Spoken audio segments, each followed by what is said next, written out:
answering questions. If you have any questions, leave them in the comments or message us, and we will reply in our next Q&A. The first message I have is, it's a very common one. Um, it's lead pulling, and the question is, why does my dog pull on the lead? And the short answer to that is, dogs' minds and bodies move at a faster pace than ours. They are just they naturally walk faster, and naturally their minds operate at a quicker pace. Um, so this is something you have to teach your dog, and this is why I teach calmness in my dogs and the dogs that I train, because teaching calmness, it brings a dog's mental state at a more manageable level, and all these issues, lead pulling and anxiety and all these other things, they all subsequently get fixed or improve upon just by practicing and promoting calmness in your dog. Something you can do to promote calmness in your dog. I did a video on this. So it's effectively, the short of it is just stroking your dog when your dog is in a calm state. The issue a lot of people have is they try and reassure their dog when their dog is in a heightened state, but this has an adverse effect on your dog and your dog's mindset. So if your dog is getting rewarded when exhibiting a negative behavior, they will exhibit that behavior more. So what you want to do is not stroke your dog when your dog's anxious or nervous. Wait for them to calm down, even if it takes 10, 15, 20 minutes. When your dog's calm, is relaxed, lays down, you can see his mind is more calm and relaxed, and he's not agitated. Then stroke him. Stroke him as much as you want. Give him treats then, when he's in that mind state. Then you promote that mindset. The more you do this, the calmer your dog will be. So we've got another one. Do dogs feel guilt? Yes, they do. They definitely do. All dogs, they feel guilt. They have the capability of having this feeling. The difference between dog to dog is, some dogs will show their guilt in their expressions, a lot of the time in their facial expressions, or in their behavior.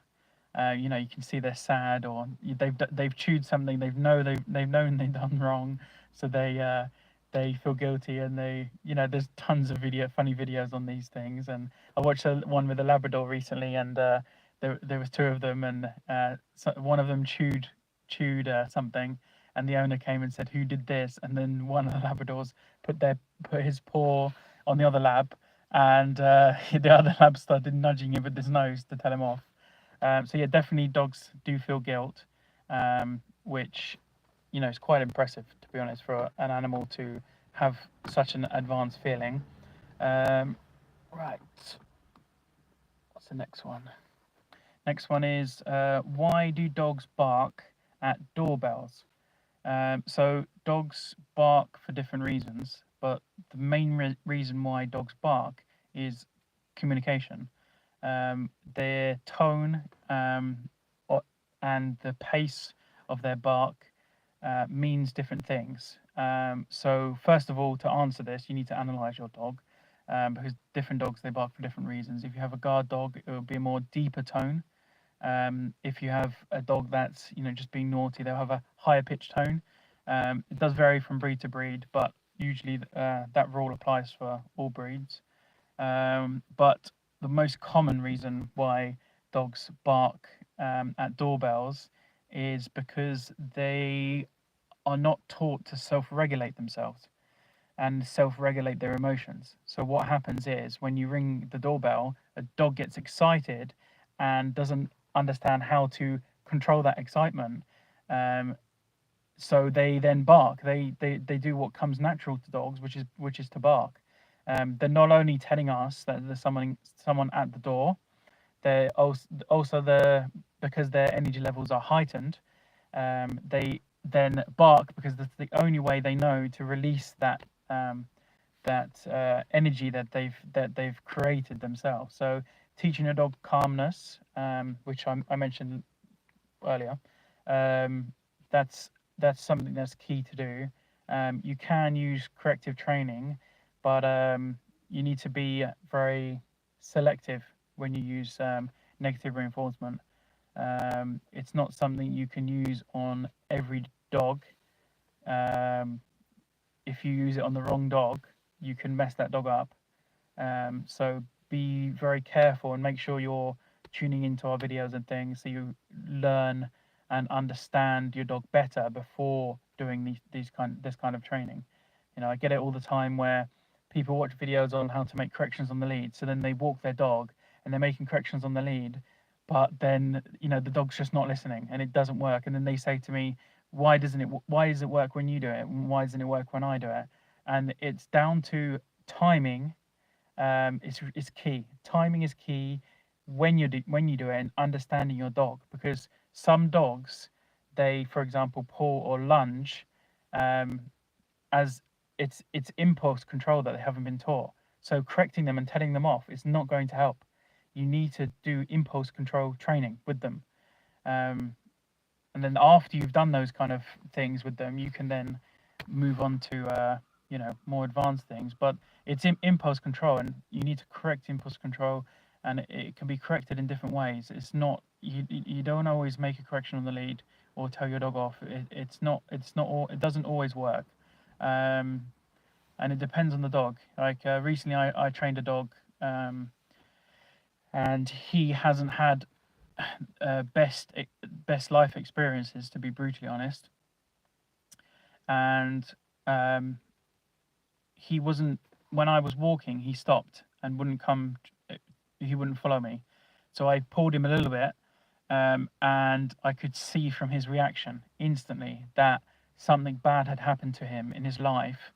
And the way he reacted, he yelped. Even though I didn't put a lot of force on the lead, he yelped. And this is something that, I can see, I notice it really quickly. But if you still use negative reinforcement, and you're using negative reinforcement on a dog like that, you will mess that dog up.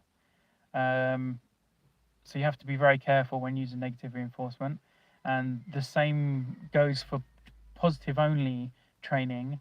It works on some dogs. It certainly does works on some dogs, but some dogs, they need a more balanced training, which sometimes it's 70% positive reinforcement and the rest using negative reinforcement techniques. When I say negative reinforcement techniques, I just mean things that aren't rewarding your dog's behavior. When I say negative reinforcement, I don't mean hurting your dog. But anyway, let's go on to the next question. So why does my dog pee in the dining room? Okay. Dogs peeing inside of the house, it can happen for different reasons. Some dogs aren't taught and aren't potty trained. And if your dogs aren't potty trained, then you need to teach them what's okay and what's not okay. It's our job as dog owners to not be alpha. That's not what you want to aim for. You are a teacher. You are a mother or father for that dog, and it's your responsibility to teach that dog. So if you haven't taught your dog what's good and what's not good, and simply telling your dog off when they've peed is not enough. That's not enough for your dog to understand what they've done wrong. You need more than that, and this is where crate training comes in.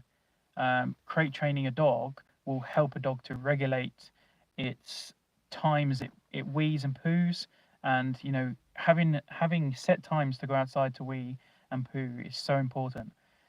If you're doing it sporadically, then no wonder your dog's peeing in the house. You need set times for feeds, set times for walks. Having structure in a dog's life is so important, especially a dog with anxiety. Having structure in your dog's life, especially when they have anxiety, is so important. So that will help massively. Just having structure and crate training, those things will, will help massively. The only other thing that I haven't covered, but it's rare that this is the thing. So it's like, let's say scent marking, or they're doing it out of defiance or stubbornness. It's rare to have a dog do this. I know that if they do pee or poo inside the house, we get frustrated with it. It's not very nice, and we think that the dog's doing it deliberately. It's not the case. So if it is rare for a dog to be doing this, but again, structure, positive praise with your dog, making sure that when your dog is doing something good, praising them so they don't end up being stubborn. Dogs often learn to be stubborn because they're not getting enough praise, they're not getting enough attention, so then they act up. So it's always a balance. So if your dog is doing something, you have to balance it. So say, for example, your dog's doing something negative. If you then punish your dog for doing it, that's not going to work. You need balance. So if your dog is doing something, it's doing it for a reason. You need to then find the balance and find what you need to do to stop your dog from doing it. So yeah. All right, let's go. Next one. One more, last one. Why does my dog walk in front of me and stop? This isn't common. If your dog is randomly stopping, I can only assume your dog is waiting for you to catch up to them. So just teaching your dog to stay within a radius of you, it helped a lot. You can do this with a long line. If you have like a 10-meter long line, you train your dog on a 10-meter long line, and you train your dog long enough on that 10-meter long line, what will happen is, and when you take the long line off, your dog then has a natural 10-meter radius to you. I wouldn't recommend 10 meters, a bit too close, but 20 meters is probably perfect. And you can also teach your dog to you can give them the release command. So my dogs, they stay within me within a certain radius, but then I tell them that they can go somewhere. So for example, if we're walking near a pond or a lake, they know that they can go within a 20-meter radius from me. But if I want them to run to the lake or to the river, I give them the command and I use water. So then I'll call Bella and I go, Bella, water, and then she'll go off and she'll jump in the water and play in the water. So if your dog's stopping, it's confusion. Your dog is slightly confused about what he needs to do. So doing that kind of training, it clarifies that in the dog's mind. It teaches your dog that what is okay to do, what's not okay to do, what you want from him. These things are important, and it's important in all dog training. So yeah, okay. Hope that stuff helped and didn't confuse you more. If it has, message me, and I can clarify things as best as possible. Sometimes it's difficult reading the question without assessing a dog. So maybe my advice doesn't apply to you. So just message me and I'm happy to help. And see you in the next one, guys.